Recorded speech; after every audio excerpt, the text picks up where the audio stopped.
इतने साल लगाकर भी तू आखिर क्या बन पाया? उन कमीनों के तलवे चाटने वाला मामूली नौकर? मान जा आरव, इन सबसे अच्छा तो यही होगा कि तू सरकारी नौकरी का फॉर्म भर ले।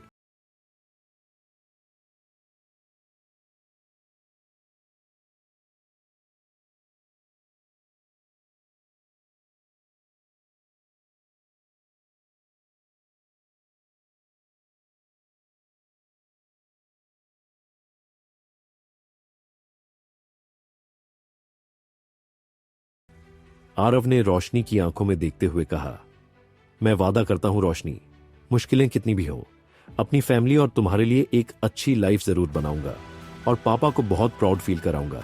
बस तुम मेरा साथ देना रोशनी। वादा करो तुम मुझे कभी अकेला छोड़कर नहीं जाओगी। रोशनी ने कहा, कभी नहीं, चलो अब ऑफिस जाओ, लेट हो गए हो। रोशनी ने आरव को गले लगाया, फिर उसने टाइम देखा और बैग उठाकर बाहर भागा। लिफ्ट से 34वें फ्लोर पर पहुंचकर आरव मीटिंग हॉल की तरफ भागते हुए रिसेप्शनिस्ट से बोला, मिस्टर मेहता वाली मीटिंग शुरू हो गई। रिसेप्शनिस्ट ने कहा, मीटिंग शुरू हुए तो लगभग 1 घंटा हो चुका है। आरव ने दीवार पर लगे हुए शीशे में बाल ठीक करते हुए कहा, ओह शिट, विवान आज बहुत नाराज होगा। यह कहते ही आरव भागा और एक तेज झटके के साथ बोर्ड रूम में घुसा, जिससे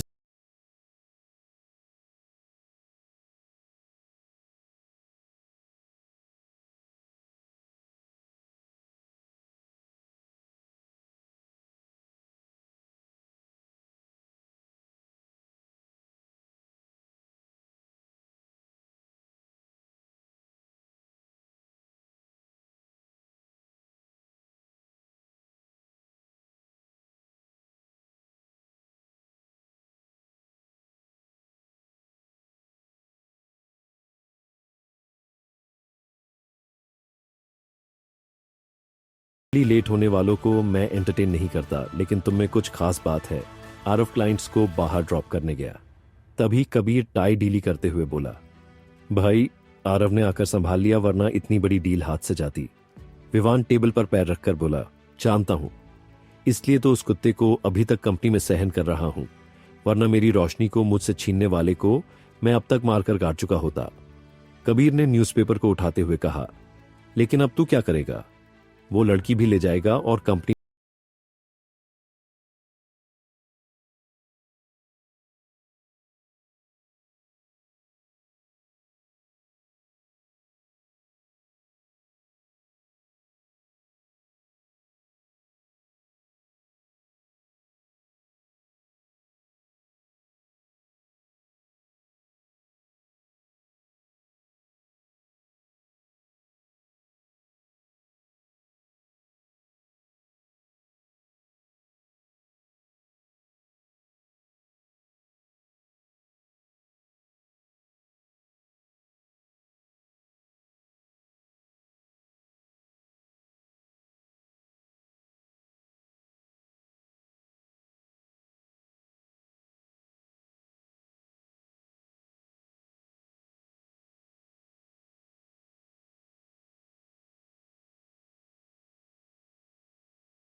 से वादा किया था।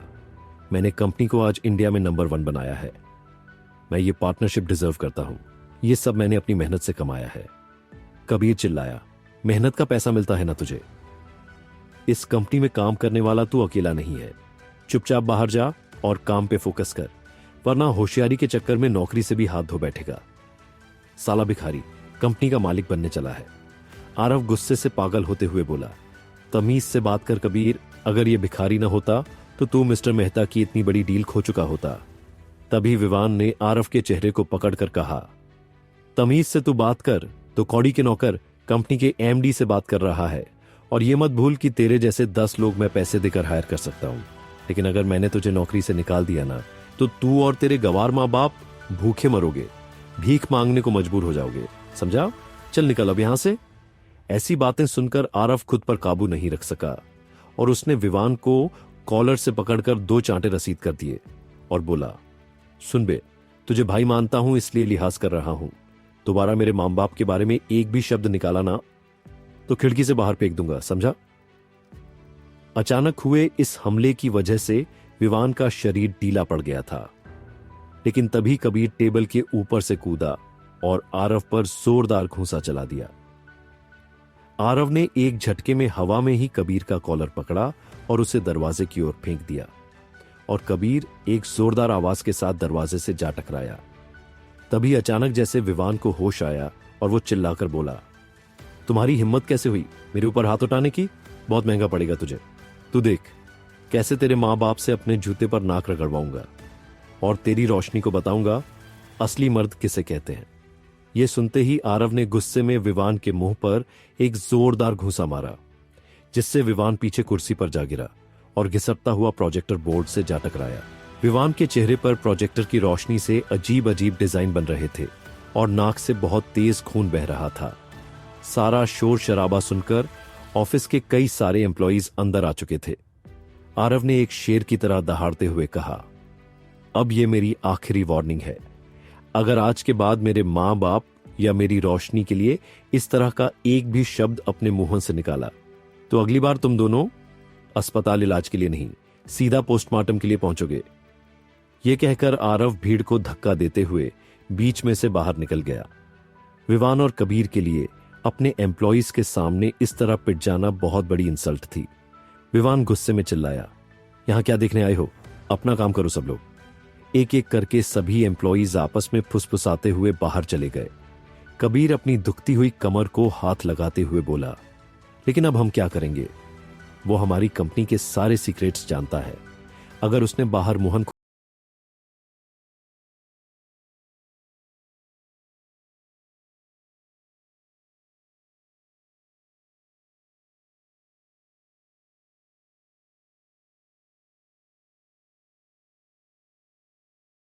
ही सॉल्यूशन था, उसका ब्रह्मास्त्र जोरावर। विवान ने चिल्लाकर आवाज लगाई, जोरावर। तभी एक 6 फुट 5 इंच लंबा और खूंखार दिखने वाला आदमी कैबिन के अंदर आया। जोरावर सिर्फ उसका बॉडीगार्ड ही नहीं बल्कि उसकी परछाई था, जो उसके सारे काले कामों को अंजाम देता था। विवान ने उसे आंखों से इशारा किया और जोरावर आंखों में एक खूनी चमक लेकर मुस्कुराते हुए चुपचाप बाहर निकल गया। कबीर घबराते हुए आगे आया और बोला, बाकी सब तो ठीक है भाई, लेकिन रोशनी का क्या करेंगे? वो कंपनी की चीफ ऑडिटर में से एक है और वो आरव को कभी धोखा नहीं देगी। अगर उसने कोर्ट में गवाही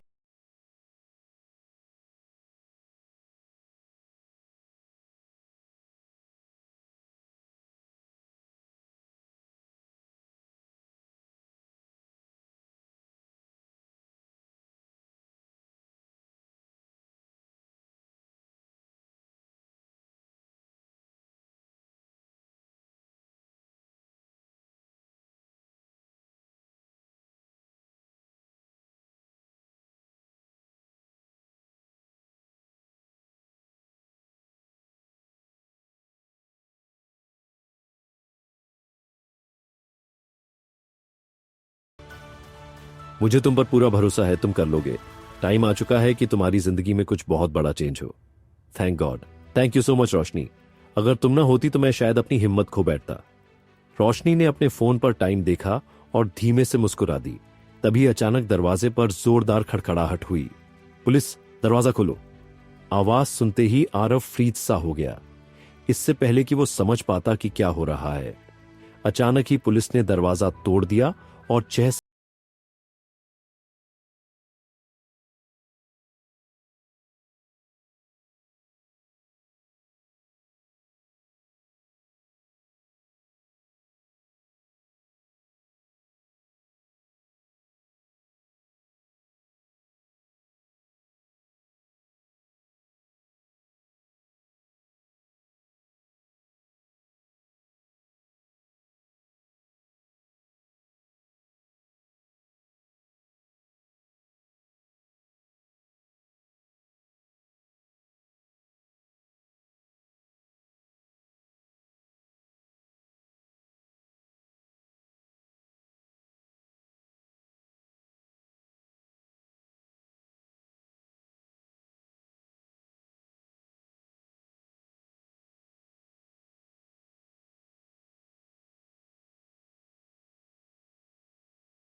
कोशिश की, लेकिन इंस्पेक्टर रावत उसे धकेलते हुए बाहर ले गया।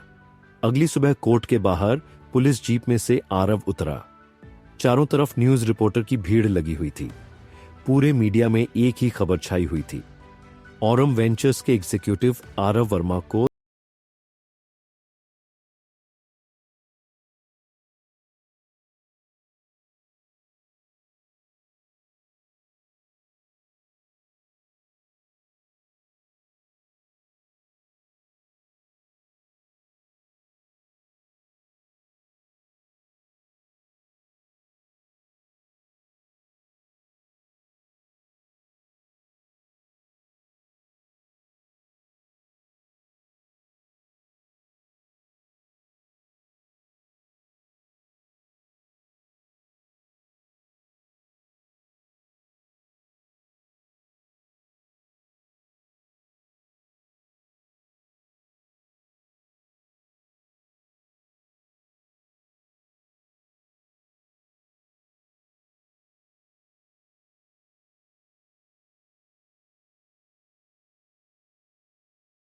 आंखों के सवाल का कोई जवाब नहीं दे पाऊंगा कि आपने हमारे बेटे को क्यों नहीं बचाया।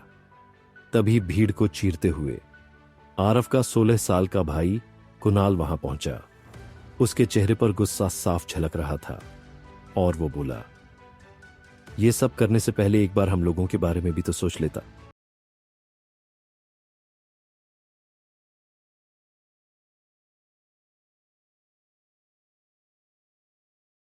आरव ने कुणाल का हाथ पकड़ते हुए कहा, मैं सच कह रहा हूं कुणाल, मैंने ऐसा कुछ भी नहीं किया।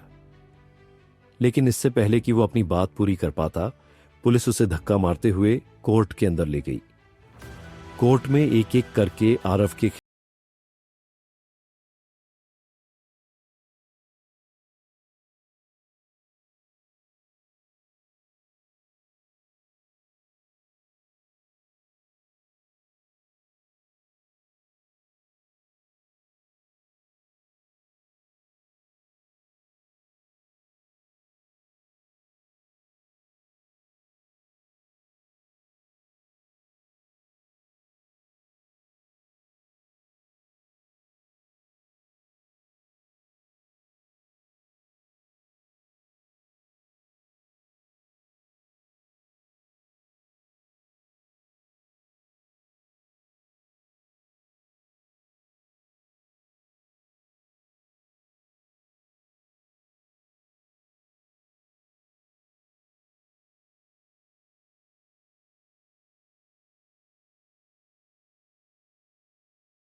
रोशनी चुपचाप जाकर विवान के बगल में बैठ गई।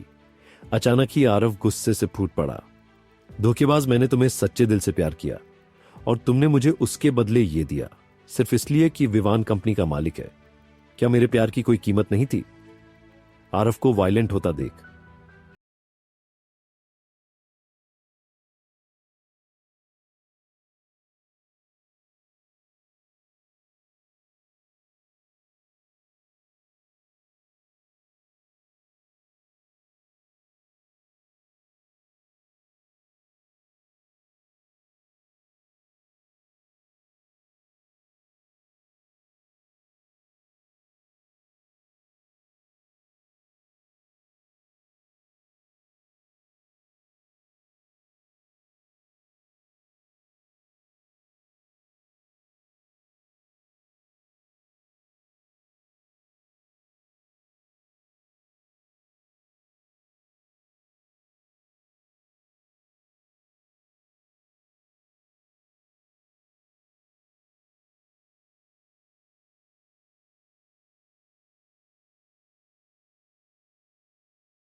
हो पाएगी।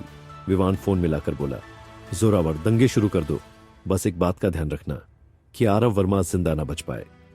लगभग 2 घंटे बाद टीवी पर एक न्यूज एंकर चिल्लाते हुए बोल रहा था, फाइनली पुलिस ने दंगों को कंट्रोल कर लिया है, लेकिन इस दौरान जेल में लगी आग के कारण कई कैदी जलकर मारे गए हैं। जलकर मरे हुए कैदियों में 6 महीने पहले फ्रॉड के केस में पकड़े गए आरव वर्मा का भी नाम बताया जा रहा है। रिपोर्ट है कि उनका शरीर पूरी तरह से जलकर राख हो गया है और उन्हें पहचान पाना भी नामुमकिन है। इसी के चलते दंगों को बीते भी 2 साल से ज्यादा हो गए थे। आरव की मौत को हर किसी ने स्वीकार कर लिया था, लेकिन सच्चाई कुछ और ही थी। शहर के बाहर एक फार्म हाउस में एक बूढ़ा गैंगस्टर बैठा हुआ था। उसके चारों तरफ उसके सारे गनमैन खड़े थे। तभी एक डॉक्टर एक जवान लड़के के चेहरे से ढेर सारी पट्टियां हटाते हुए बोला, प्लास्टिक सर्जरी पूरी तरह सक्सेस हुई है। गैंगस्टर खुश होकर अपनी कुर्सी से उठा और उस लड़के के पास जाकर बोला, परफेक्ट, आरव वर्मा सचमुच आग में जलकर मर गया, लेकिन आज उसका दूसरा जन्म हुआ है। आज से तू रायजादा है, राघव रायजादा। आज से तू मेरा बेटा है, रघु रायजादा की अरबों की संपत्ति का इकलौता वारिस। आरव, जो कि अब राघव बन चुका था, बदले की आग में जल रहा था। वो शीशे के सामने जाकर अपने नए चेहरे को निहारते हुए बोला, रघु भाई, एक सच्चा प्यार करने वाले मासूम दिल को तोड़ने का अंजाम क्या होना चाहिए? अगर एक भाई दूसरे भाई की पीठ पर छुरा घोंप दे तो क्या सजा मिलनी चाहिए? रघु भाई मुस्कुराते हुए बोले, मौत, खून, तबाही, बदला, टोटल डिस्ट्रक्शन। राघव ने पीछे पलटकर रघु भाई के कंधे पर हाथ रखा और एक खौफनाक तरीके के साथ कहा, तथास्तु, ऐसा ही होगा। क्या विवान, कबीर और रोशनी झेल पाएंगे राघव के बदले का कहर? आखिर रोशनी ने आरव को धोखा क्यों दिया? क्या कुणाल कभी आरव को माफ कर पाएगा? आखिर कौन है रघु भाई और आरव से उसका क्या कनेक्शन है? जानने के लिए सुनते रहिए सिर्फ पॉकेट FM।